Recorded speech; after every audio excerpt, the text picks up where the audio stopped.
If we're just focusing on healing, then we're going to be staring into the fucking abyss. It's never ending.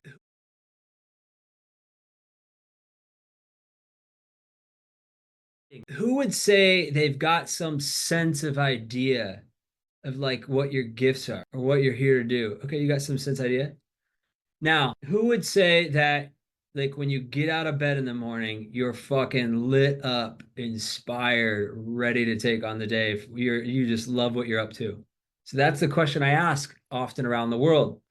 And that's the question that I want people to really get in touch with because that's the way life can be lived. And so consider that this is a conversation about getting aligned with being in that space, that you would get in touch with what that's like, what life would be like, and who would I need to be, and how would I need to design my environment in life so that that's existing every day that I just love. I love life so much. I'm just pulled forward in what I'm doing that even at the end of the day, I do have to really make myself go to bed because I just love what I'm doing. I don't want it to stop.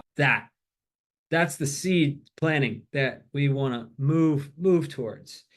Now, we all know if we're on this call that there's obviously some things in the way, be it substances, be it low self-worth, be it uh, whatever it might be, just not having an idea of who you are, um, feeling in a funk and depression. There's so many different flavors of what might be in the way for you, right? And so, regardless of what's there, we're still going to anchor ourselves in what's possible. And we're going to look at some frames around what does it mean to be living in our Dharma and our purpose. So I want you to consider that. Well, let me back up before I go to that one. This is one of the two pillars that Metamorphosis was built upon. The first one was connection to higher power, which we've done. And then the second one was living our calling, living our purpose, living our Dharma. And the assertion why we made this a pillar, I saw that as I was doing this work with a mentor over a 5.5 year period in learning it, that as I did it and as I actually did what we're teaching you guys here, we're demonstrating. When I say demonstrating, like we birthed this metamorphosis, we've had people go through a profound impact because we got our life into alignment with what we're talking about. We got in touch. We cleared out the stuff that was in the way so that we can be here. And so we saw both from the Bhagavad Gita, which is one of the oldest ancient Hinduist texts, that aligning one's life to a Dharma was a pathway to God. And it alleviated suffering in one's life. This is from ancient wisdom. And so I didn't even know what the Bhagavad Gita was for the first 3 years of working with my mentor. And then I had heard him speak about it. I'd heard Jay Shetty talk about it on social media. And I finally decided after had started living it that I was gonna get that book and I was gonna read the source of it. And then I got another book called The Great Work of Your Life, which we'll drop in the notes.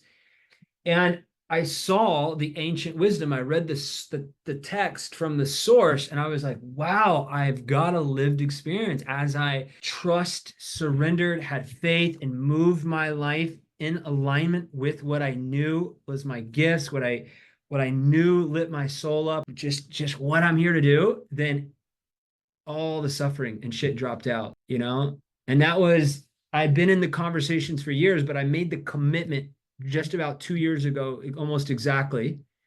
I've been 3 years sober now, go figure.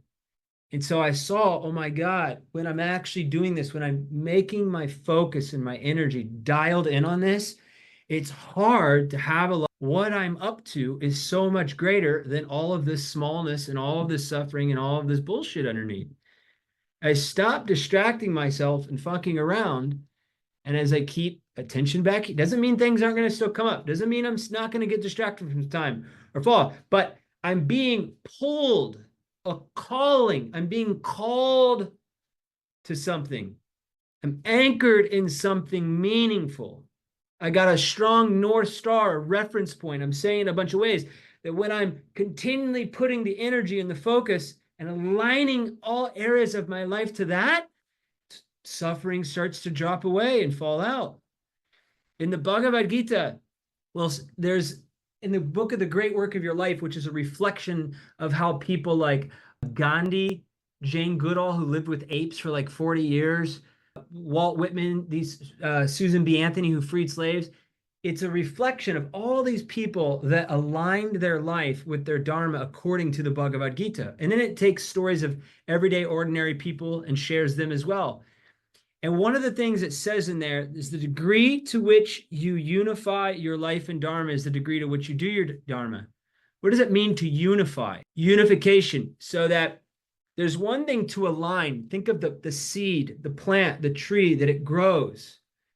And it's growing towards the sun. It's aligning towards the sun. And then consider that unification is that every area of your life, your sleep, your nutrition, catching on, things we've talked about, how you take care of your body, your health, every area of your life supporting what you say is most important, supporting you being aligned in your purpose, your calling, your dharma, so that there's no longer a distinction between your dharma and any area of your life, that who you are is a lived expression of it, and it shows up in all that you do. That's what this is about.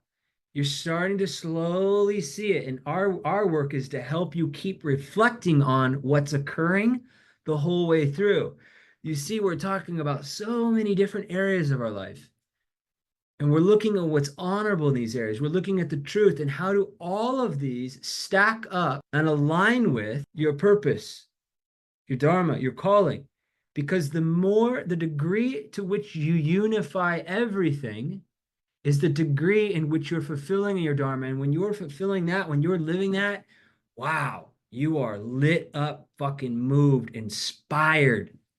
You just can't, you know what you're here for. You know who you are.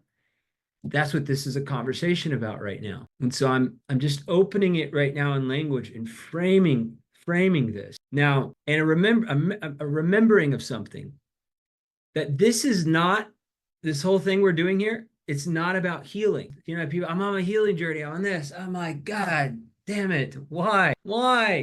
I'm in my healing era. Do you buy a car to drive to the gas station all day and just drive to the repair shop? Are you on the gas station journey? No, you get a car to enjoy the ride and the utility of it, taking it where it takes you. And along the way, you stop for gas. And along the way, you might have to get the tires changed or the oil changed. But you're fucking enjoying the drive. It's so much greater than being on a healing journey. So what you're up to here is creating and aligning your life to something meaningful, getting in touch with who you are, designing a life that you fucking love living. And along the way, healing takes place as a byproduct of having a greater aim and context for your life. But if we're just focusing on healing, then we're going to be staring into the fucking abyss. It's never ending.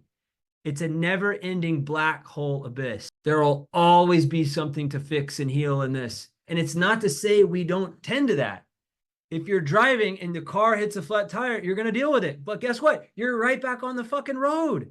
You know where you're going. You're not just like, how many gas stations do I stop at today? How many gas stations can I explore? How many repair shops can I just go hang out with? No, you fucking know where you're going. You're loving that ride. You got your favorite podcast on, or you're listening to a book, or you're listening to music, you're playing a game with your ride or die on the way, and you're enjoying it. And you're just having fun along the way. So that's what this is about.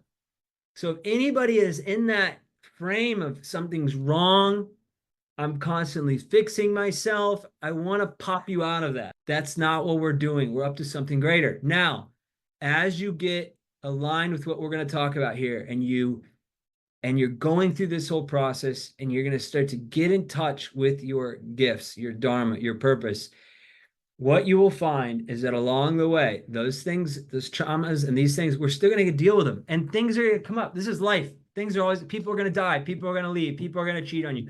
People are going to fight you. Things are going to happen. Yet, when you're anchored in and aligned with something so much greater, you will move through all of that stuff with much more ease, grace, and joy. It will take you sometimes minutes or hours to deal with things that once were very traumatic that would have taken you weeks, months, and years. That is the power of being connected and aligned and unified